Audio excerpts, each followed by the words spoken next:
Hello, hello, hello, hello. Is this working? Hopefully it is. Let's go for this one. I just start with the other ones. Hello, hello.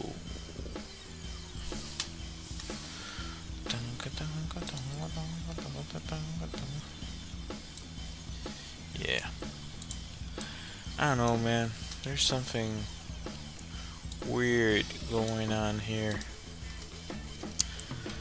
Don't know what it is yet, but there's something odd afoot.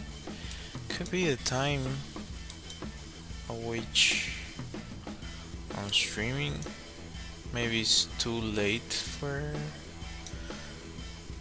because I think I was starting to be recommended in a way,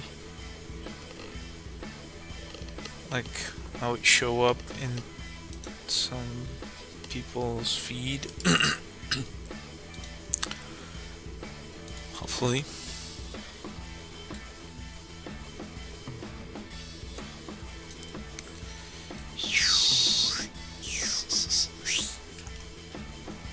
What? Come. What is this? Hey, how are you, Stephanie? What is going on here? What? Alright, cool.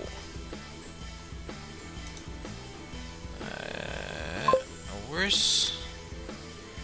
Oh, it's asking me for other stuff. Of course. Oh, good to hear.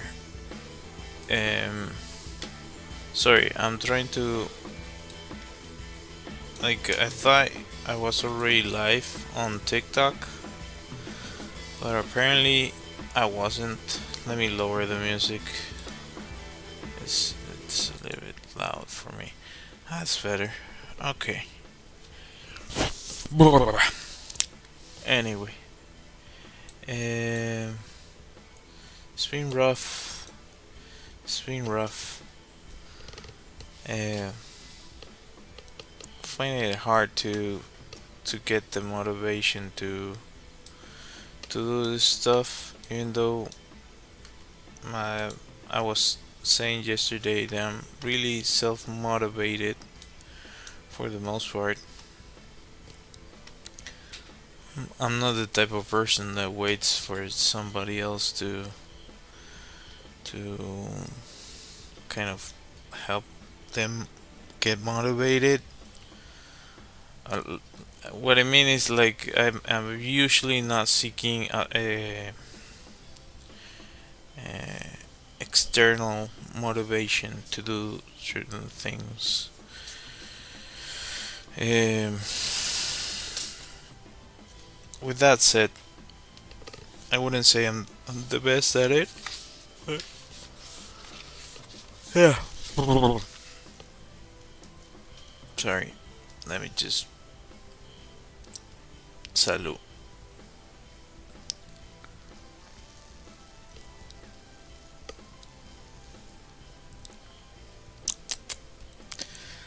Yeah.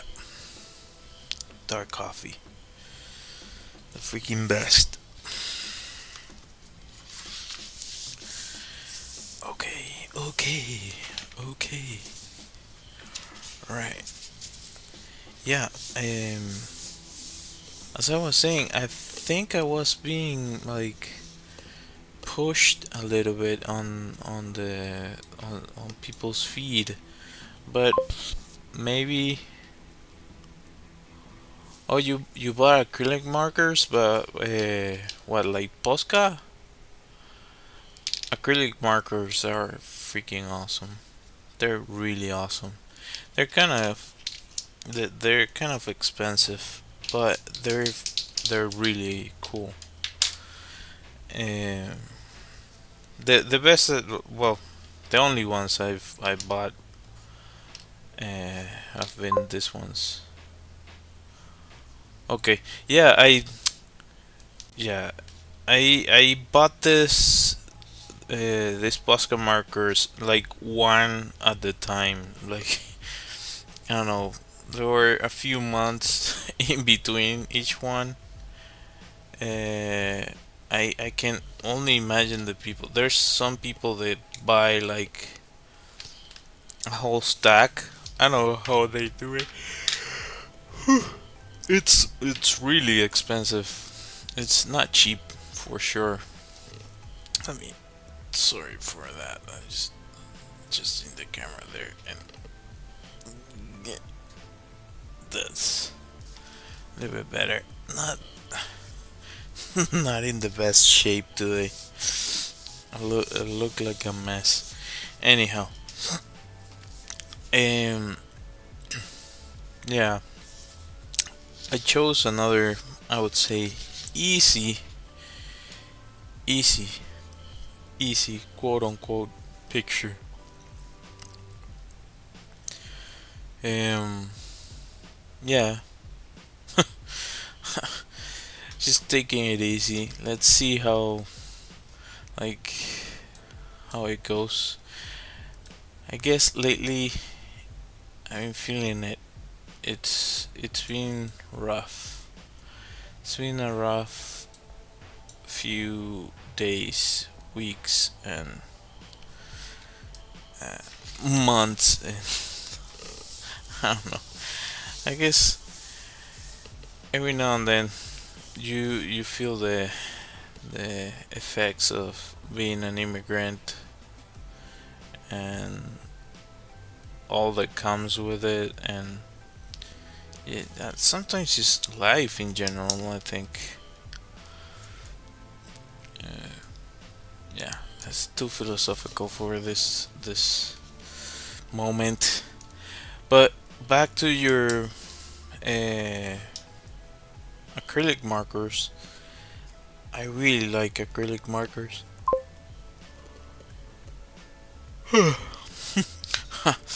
Well, uh, I'm pretty sure nobody from my country would have thought that they would be an immigrant if you ask them a few years back. If you look into it, we are we like historically people didn't leave my country. They migrated into my country a lot of the times, and there's still some people that went to my country at some point, like when they were younger, and they never left. So yeah, for us culturally, it has also been like I'm pretty sure a lot of people are like culturally shocked by being in a completely different context, and like you have to play by different rules, and the way people connect with each other is completely different, and so on and so forth. Like I would say I've been one of the very few that have been outside my country before it was like the gigantic migration that we gotten. Uh, Meaning like for long periods of time before there was this whole migration. Of course, I did go back, but for example, the times I went to Canada, it was also kind of like seeing, like, just gauging if maybe that place could be a good fit for me to follow a life path there, because the industry where I'm from is really small, and it's mostly, let's say it's mostly advertising. We don't have a big film industry by any means. We have a small one, and it's kind of like a club of sorts. Uh, and yeah, then you come to find out that it's not only there. There's kind of a club, but that's a different story altogether.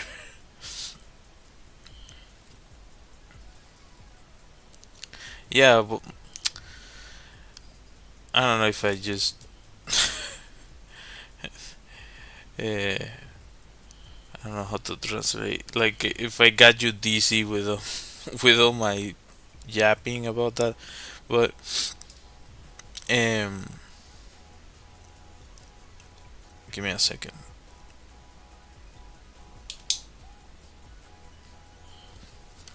But I did have to, like, we all had to kind of adapt to the new circumstances. And there's a lot of people that I think they left thinking that, I don't know what they were thinking, but there's some people that, I don't know. Yeah, I don't want to get criticized for my point of view about this, but I don't know. There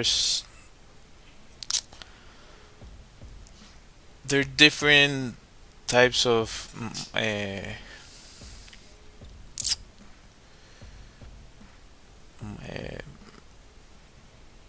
thought process. It's not thought process. It's frames of mind regarding going to a new place. So yeah,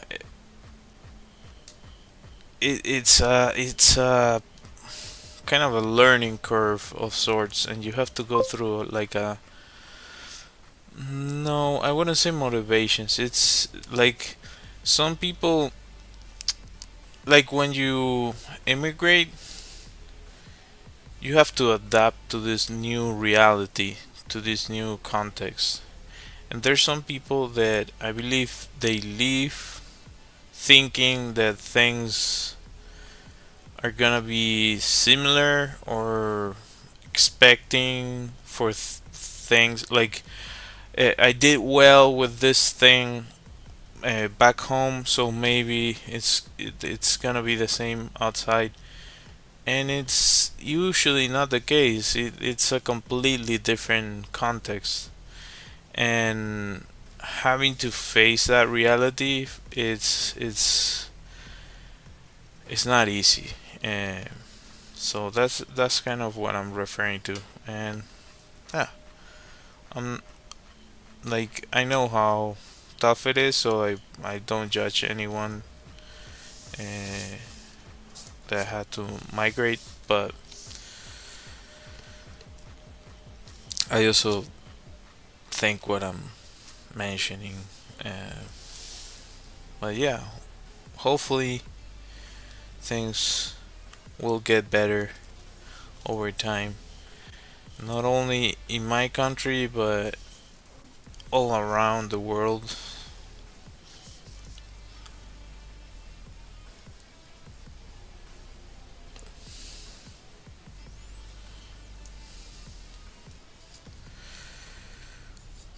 Yeah, I don't know if that what I just said makes any sense, but yeah. Salud.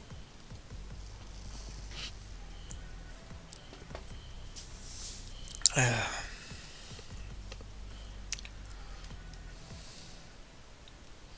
been going for simpler images. I Over the weekend, we were watching YouTube. And I was watching YouTube with my wife, and We found this video. I just saw it by chance. Like there was something that popped up on her feed.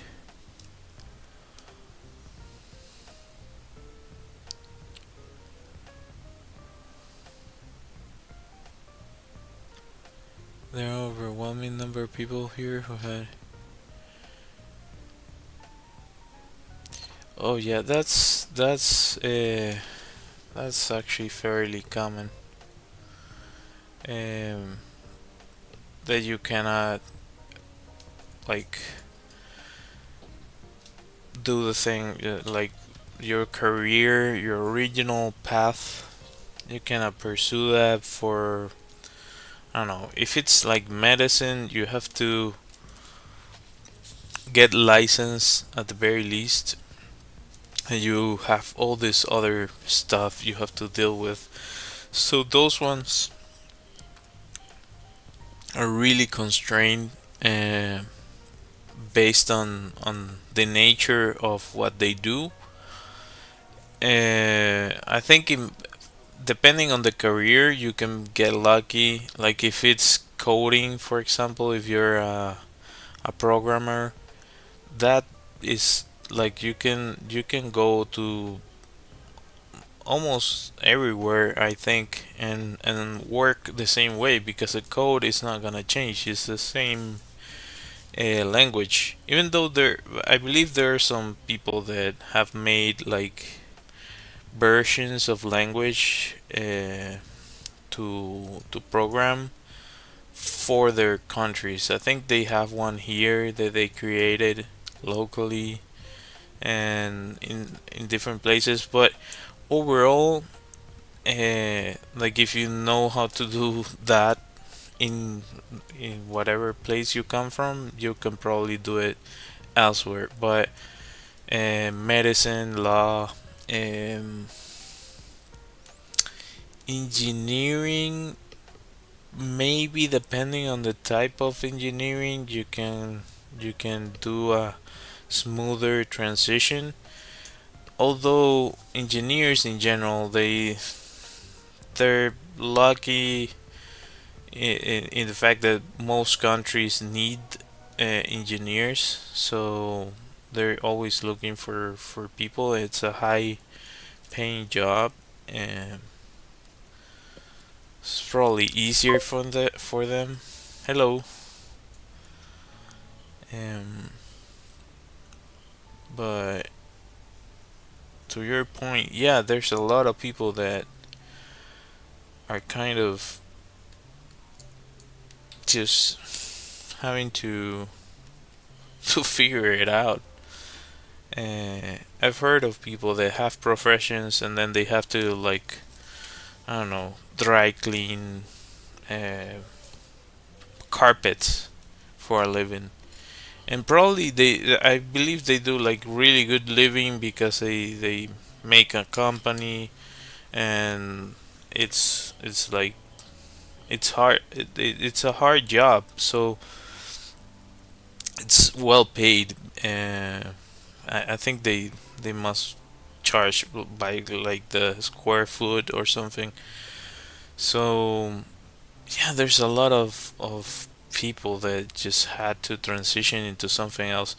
When I first got here, I had to work in something kind of close to what I do, but not exactly. So I had to do like a transition job, you could say, um, for some time, and eventually I was able to get a position in something more related to what I do. So it's something that most people go through, and yeah, it's a tough thing to deal with because, as you're saying, like getting a profession takes a lot of time, effort, money, and a bunch of stuff. And I don't know, it can be disheartening at times, but I guess a really important thing is to just keep going. That's why I say about determination and I guess resilience. I don't know if I translated that well. Resiliencia in Spanish. Um, what the? Oh, this is probably gonna be one of those drawings that I don't like. I just change the measurement here.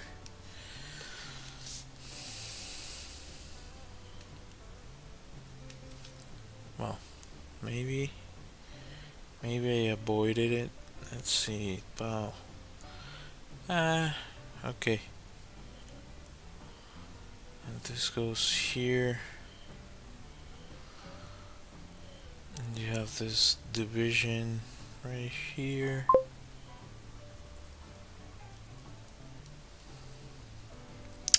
Oh, yeah, that's more related to the drawing. I was saying that we were watching YouTube and I found a video about this dude that have a has a YouTube channel about I think I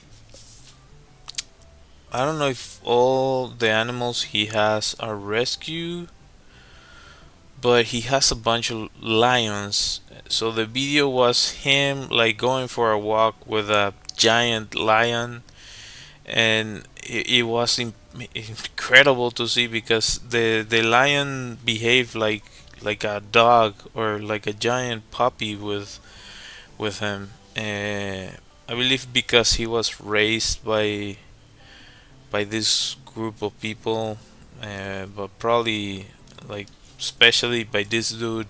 Probably he feeds them, so uh, basically, like the animals assume like he's like a father figure or something because they didn't act uh, aggressively towards him.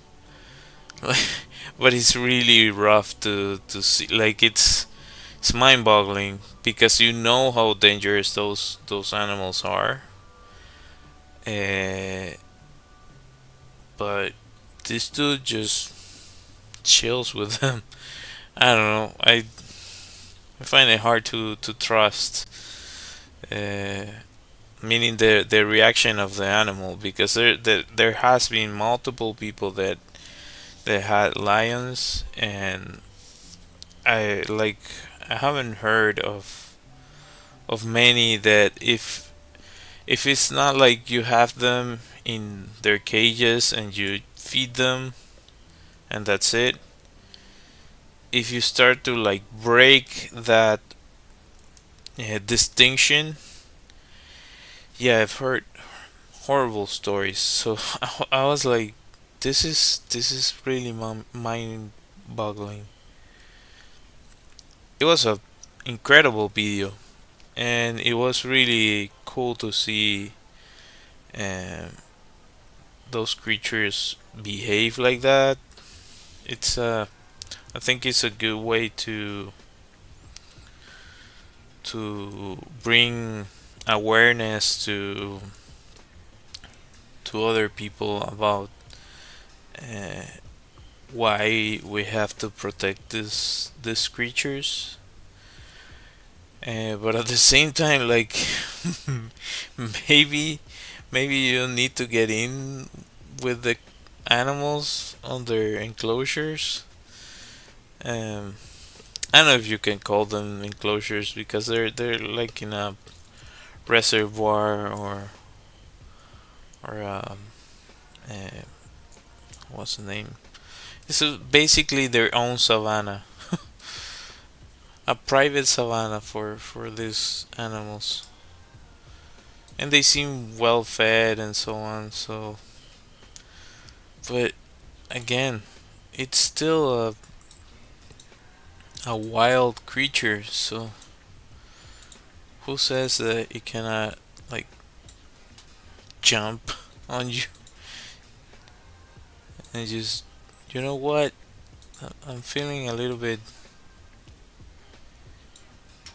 uh, like I want to bite something, and that thing is like 2 tons, and you're like 80 kilograms. So yeah, I don't know.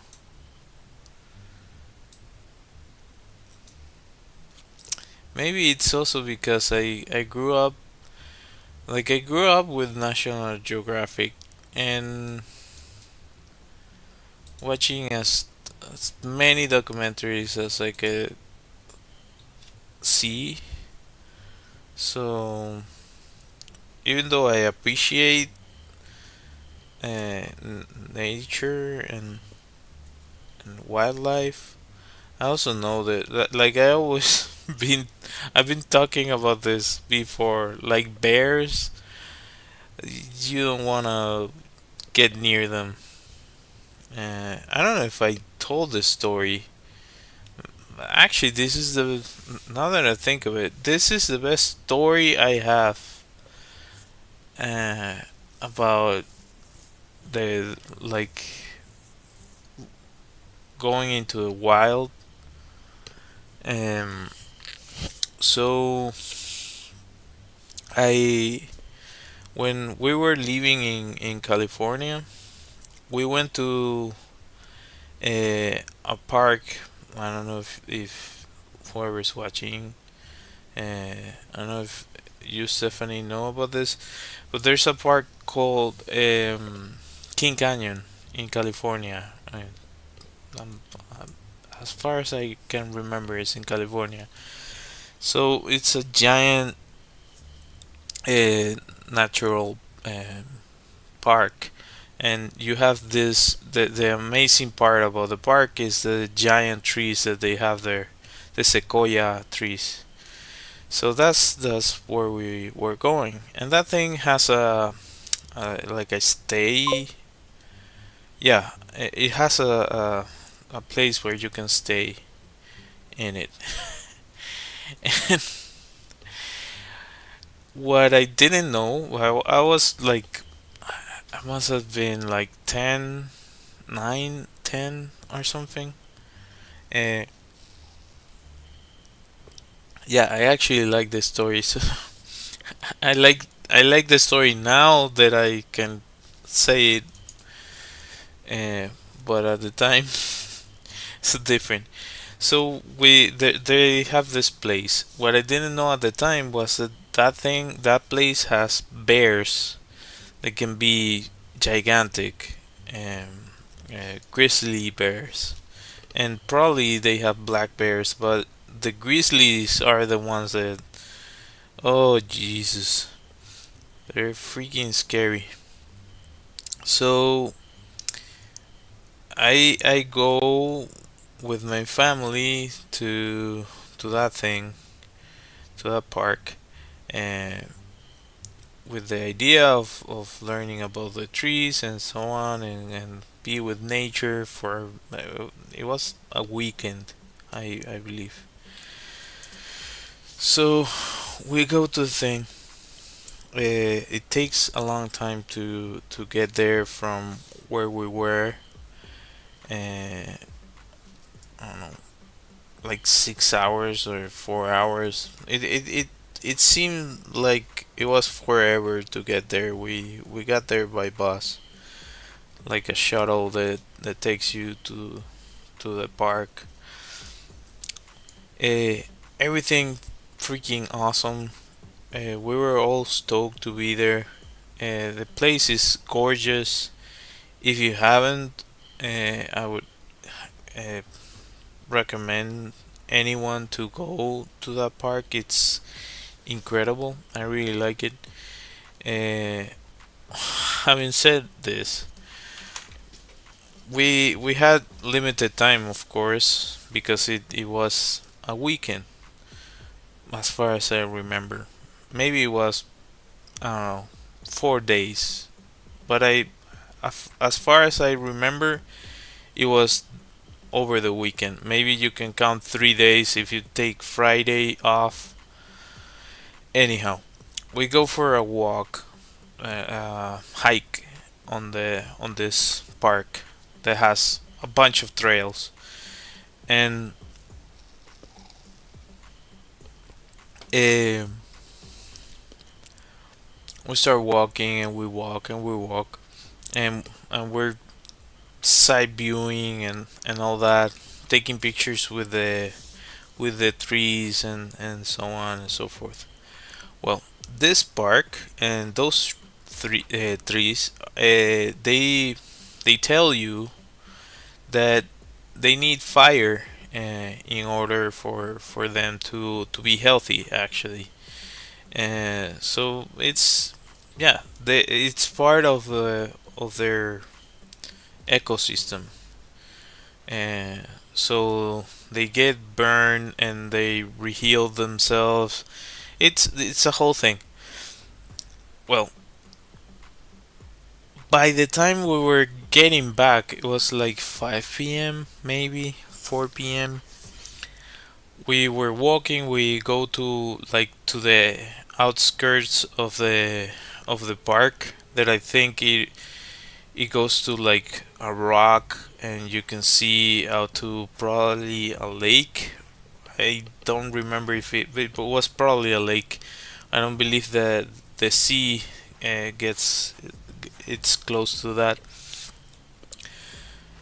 So we're getting back and we're walking through the forest, and in the process of this, because there's been a fire recently, there's a lot of firefighters and like hoses on the floor and so on and so forth.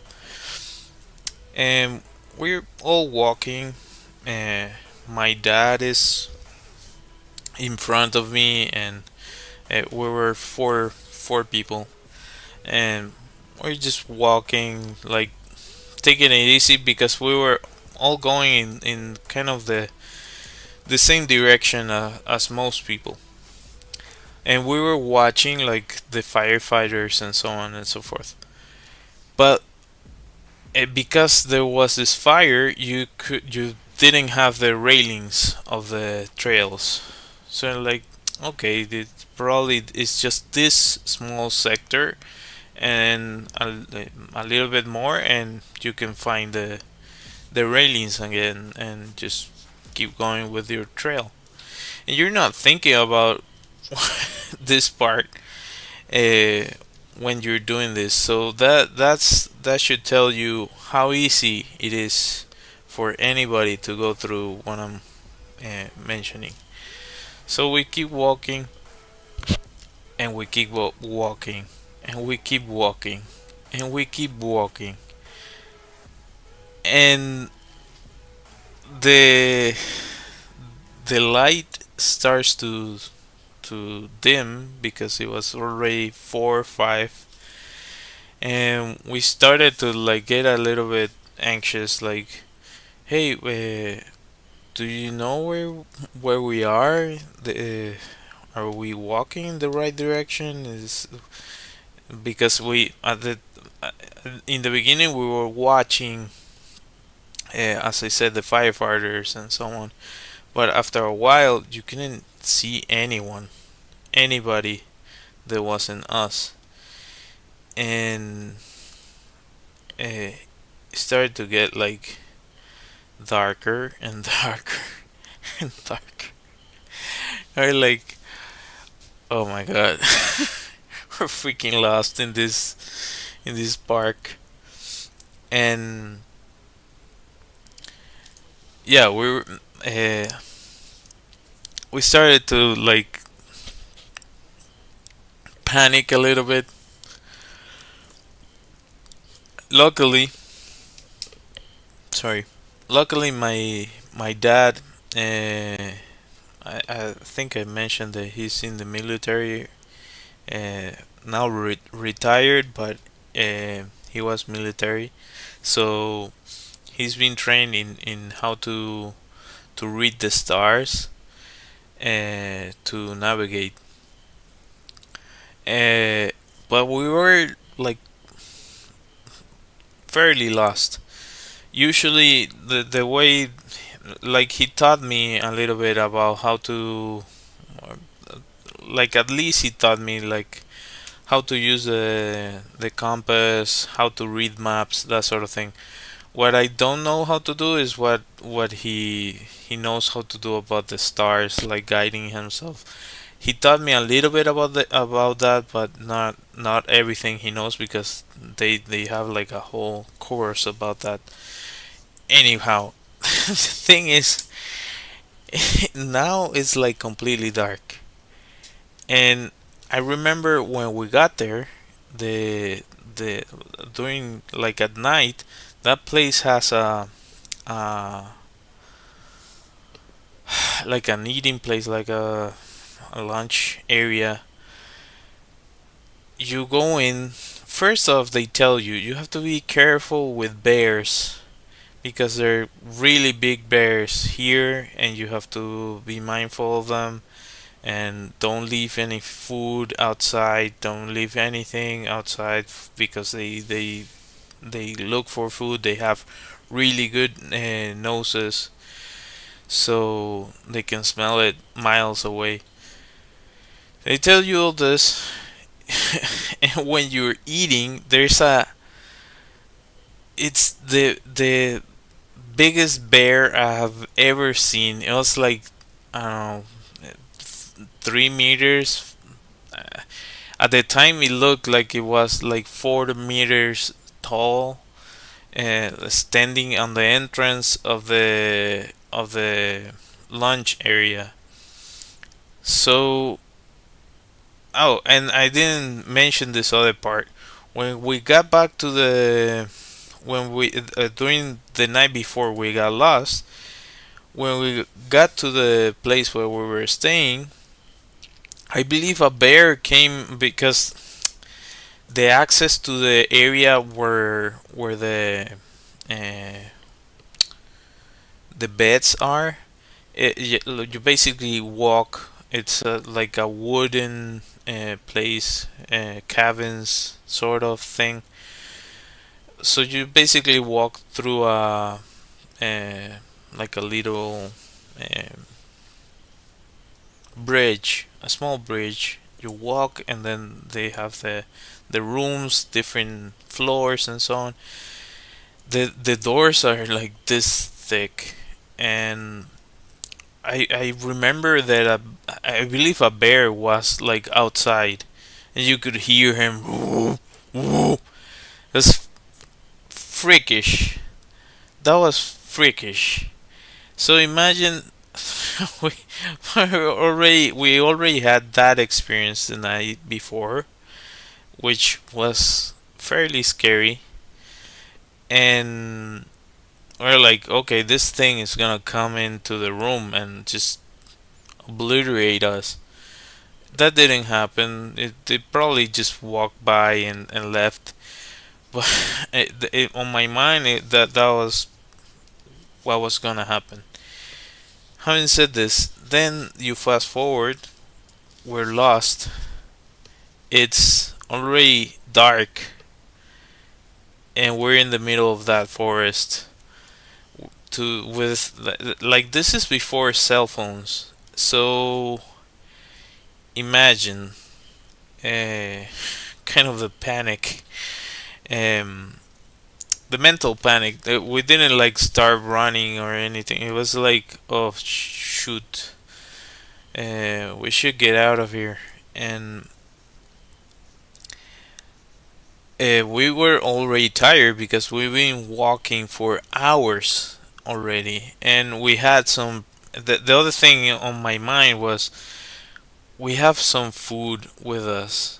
What if one of those things smells whatever we have? Like, we had like certain things, nothing, because you what you do is you put it on a pack, and you put it on a bag, so it doesn't. The idea is for the smell not to get to them.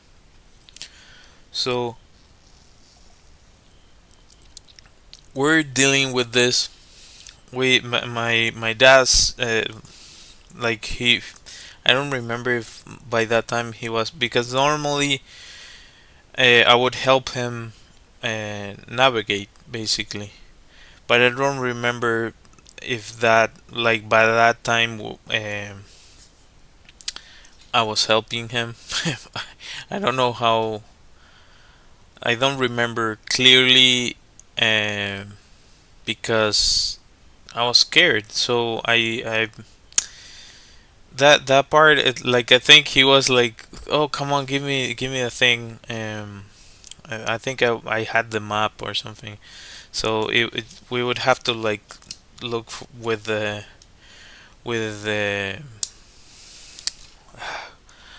small light to see where we were or where we thought we were, and try to figure out how much we had to walk and all that. So we're in the middle of this. We start walking.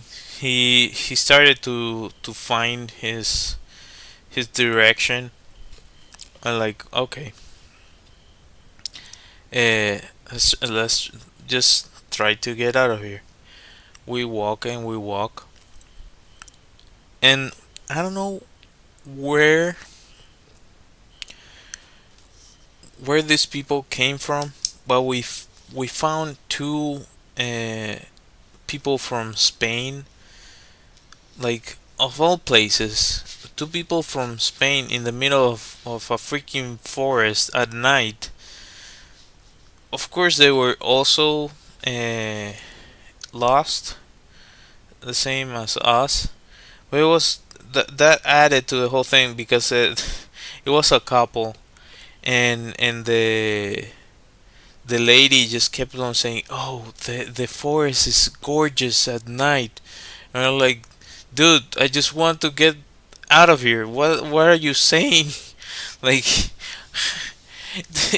why are you thinking about that? Like, we just need to get out of here. You have no idea where we are. That park has wolves, and it has bears. I I didn't even consider that, probably pumas too, like mountain lions. So I was like, because I know all this, I'm in my mind. I'm freaking out. I'm like, I'm really tired, but like, we also need to get out of here. Like, everything hurt, knees, legs, everything. So we kept on walking and dealing with this couple that were talking weird things, and eventually, after, I think it was like 2 hours, I believe we got out of the thing like at 10 p.m. maybe. I'm not 100% sure, but I would be inclined to say that that was the case.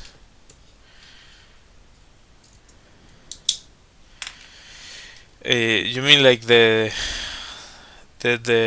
forest was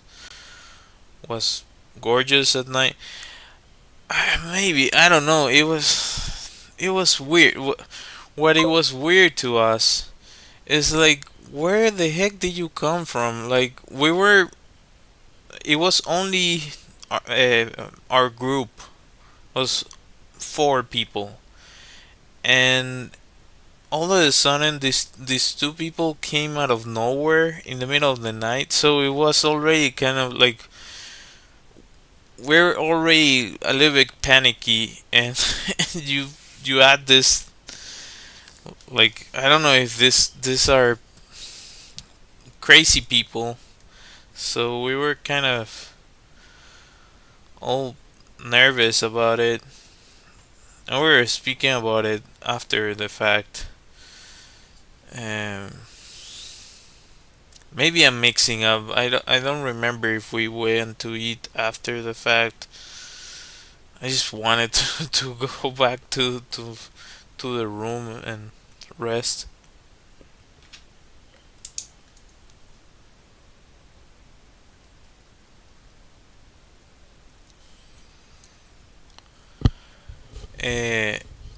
don't think I don't think we could.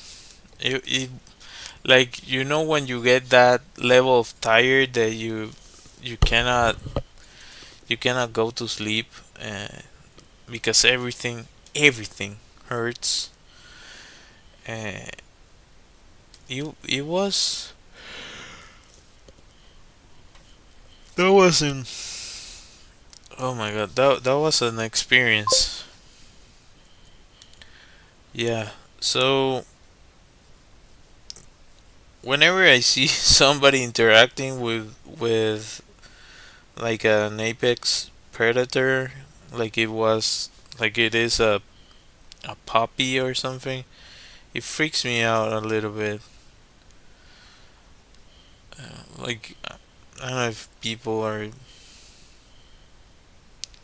I think there's maybe there's a phenomenon that happens to people thinking that, oh, I'm safe, like a false sense of safety to kind of like cope with the reality or something. uh, or you're so used to a creature like that behaving that you lower your guard, and yeah, it's still a freaking force of nature, literally. It doesn't like, even though it can connect with you, probably, maybe, it's, yeah, sorry, it's a predator. Yeah. that that potentially is the case too. But I mean, in the case that I'm talking about, it seems like it's one of those people that protects animals, and like, activists, and yeah, they take care of those creatures. So I don't know, maybe because they know about the behavior of the animal, they kind of feel more comfortable doing certain things around them. But that's not that's not safe. Like Steve Irwin, that was that was really sad what happened to him. Um, and of all creatures, the accident that he unfortunately went through was like the most freakish thing, uh, because he was dealing all the time with giant crocs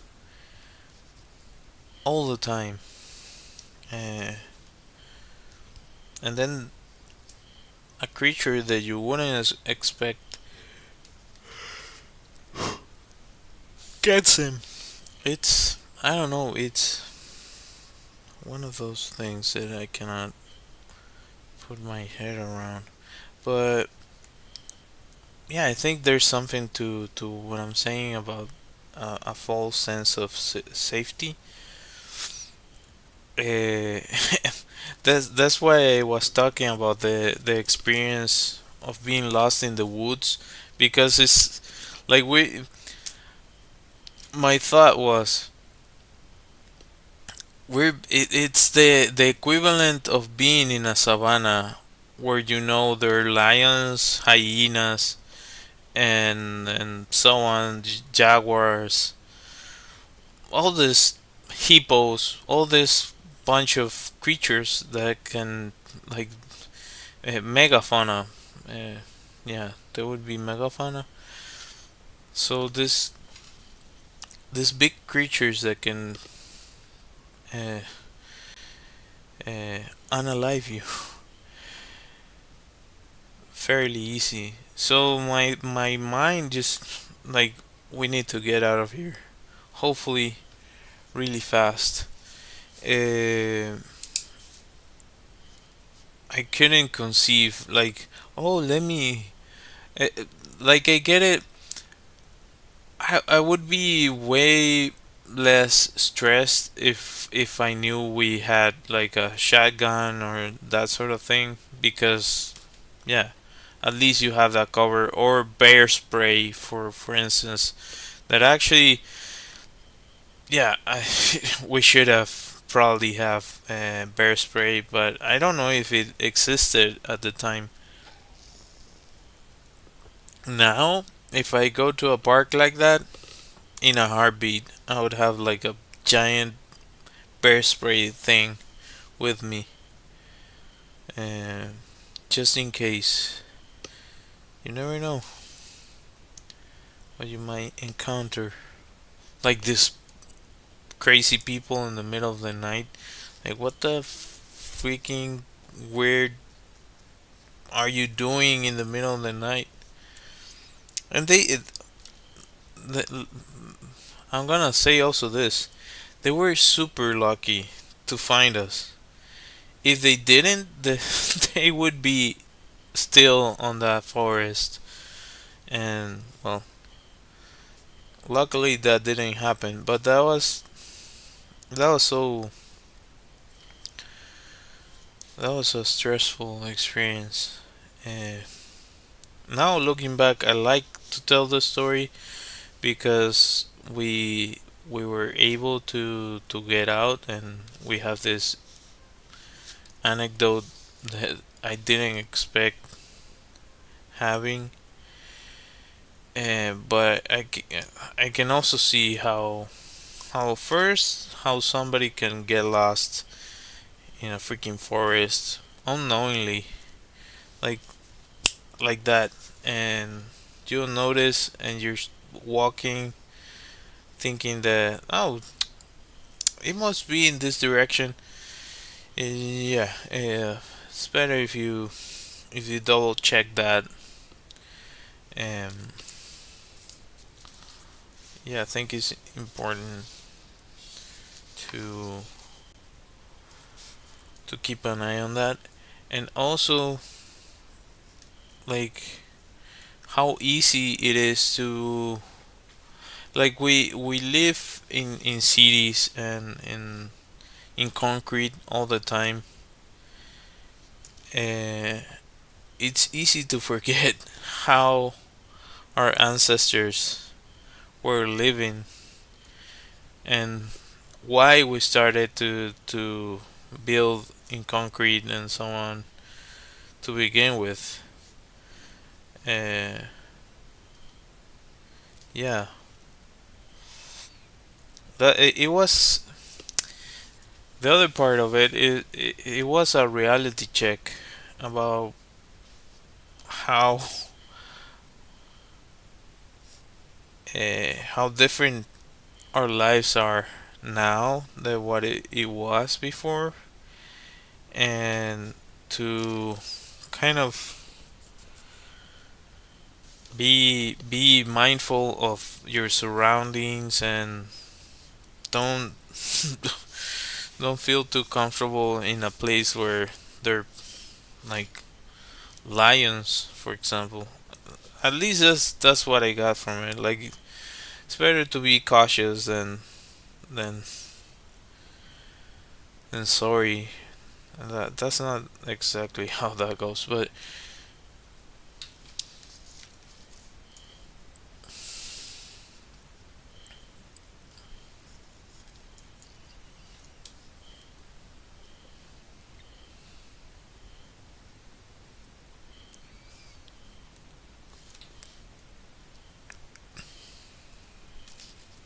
so yeah.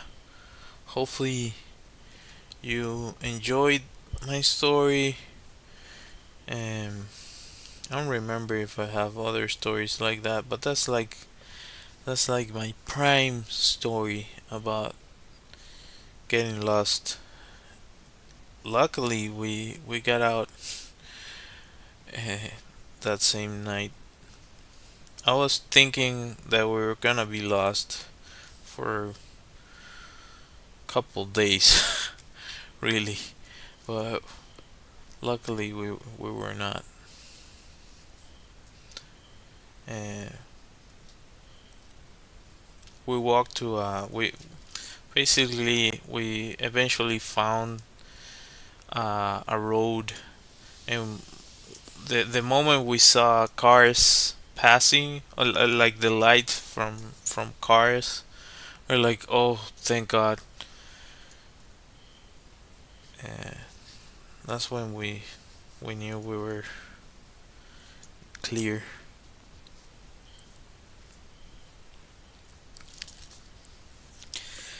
Um, but there's a really funny. There's a comedian from my country that he is like the story I just told. Luckily, we got out quickly.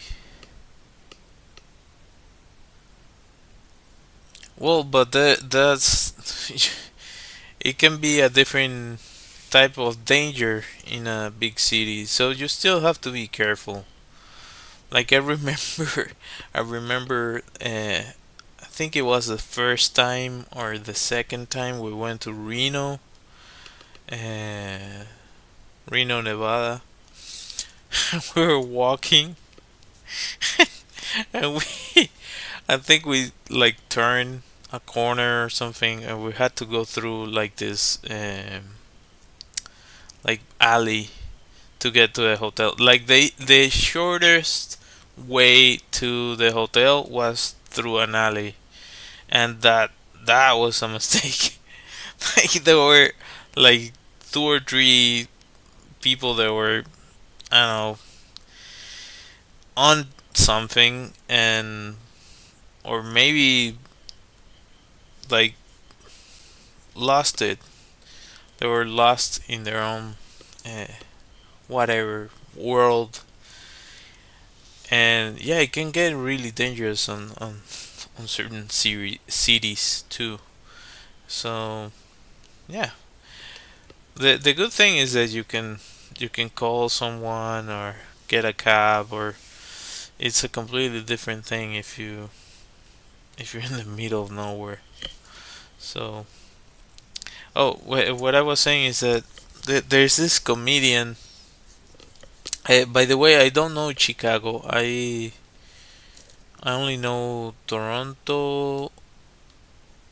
I think Chicago is really close to Toronto. Am I just making that up? Uh,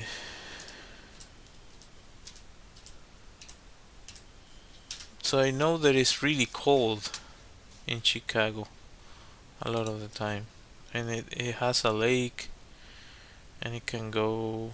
Let me see maps.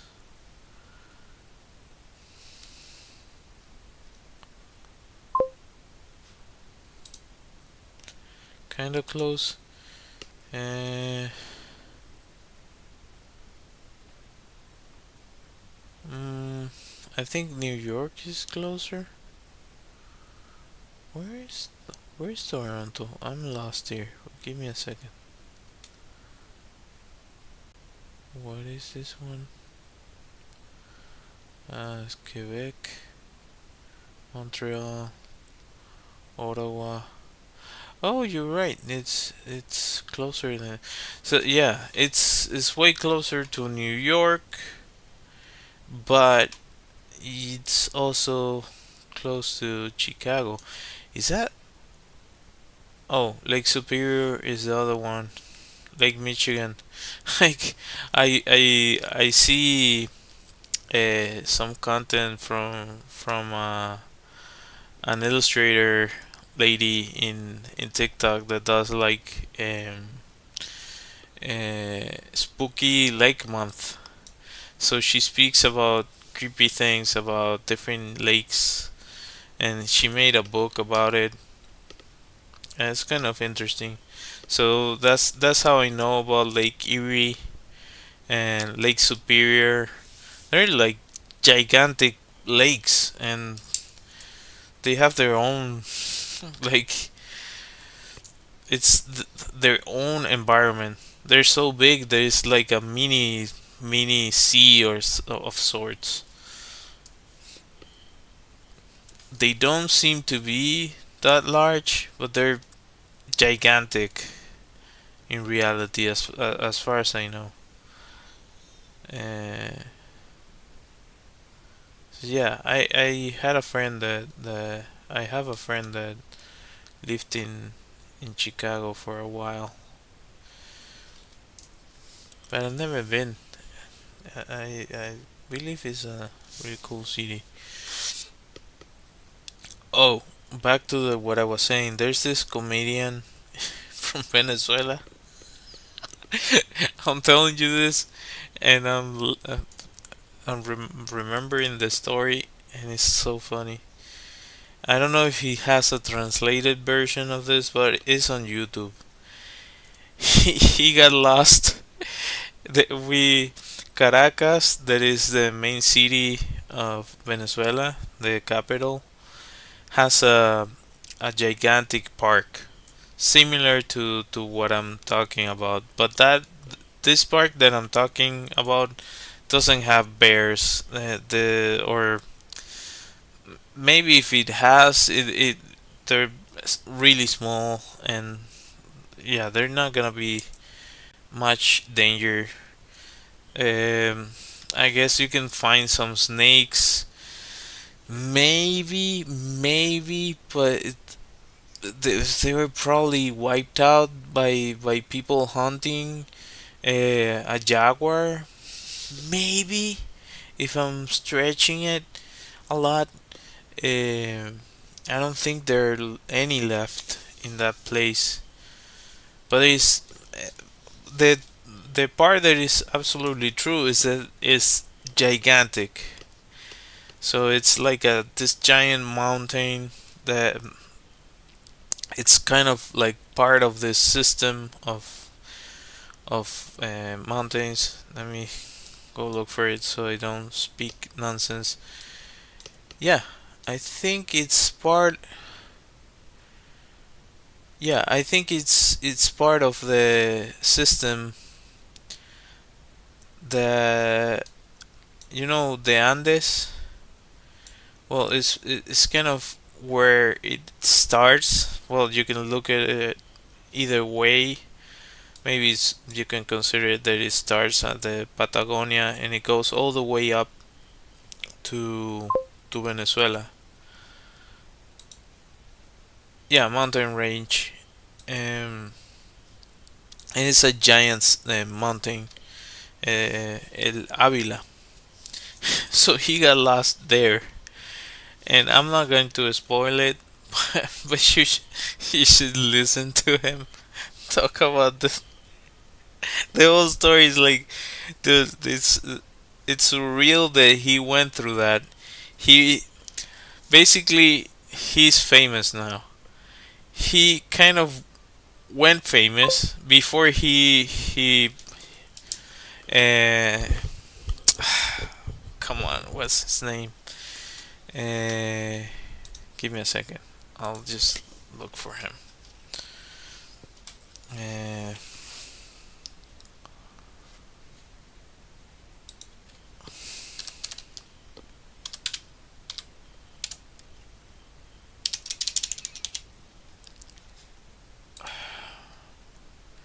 I'm so bad with names. I wish I was better with it. Maybe if I practice, I should just start practicing that. Um,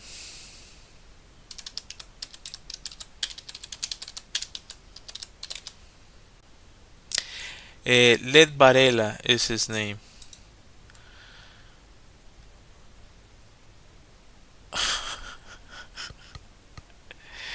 I don't want this to be.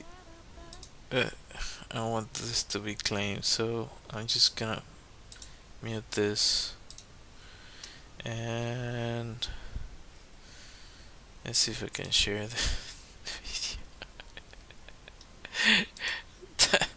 That story is so funny.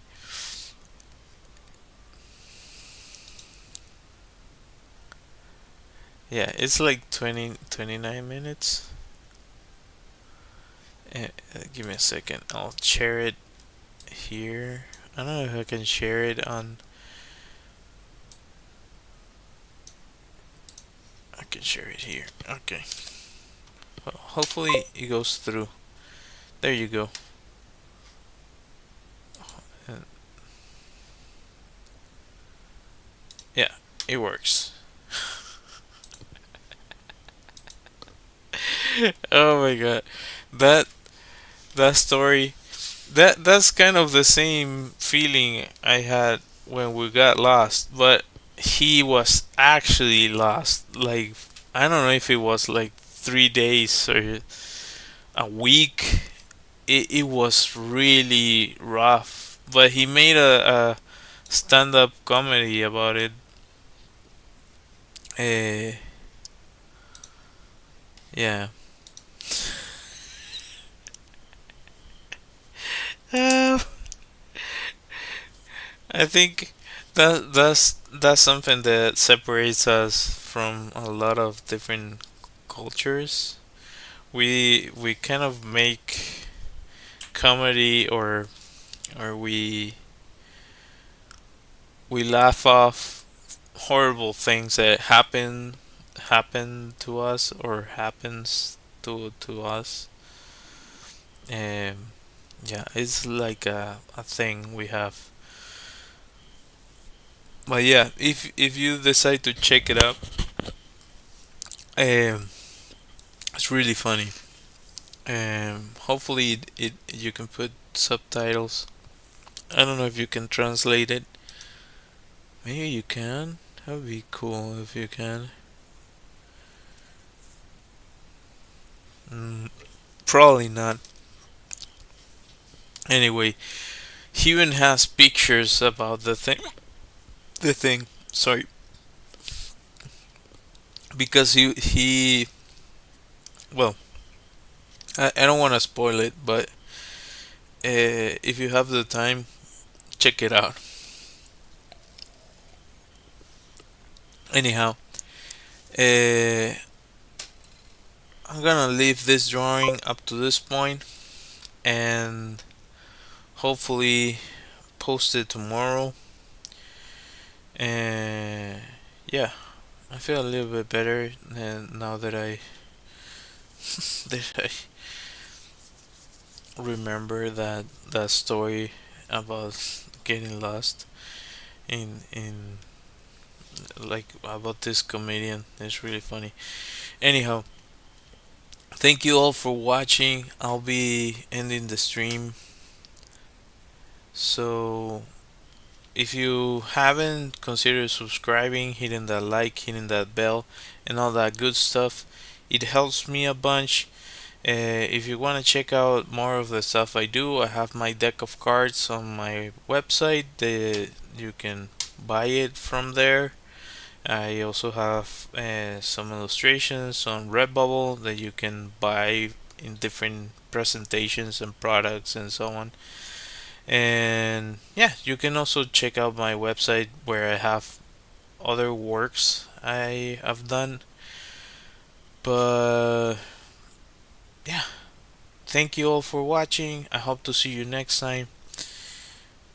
Hopefully tomorrow I'll be at the same time. Uh, Good night. Hope to see you next time. Now I'll cut the stream. Let me find my music. Bye.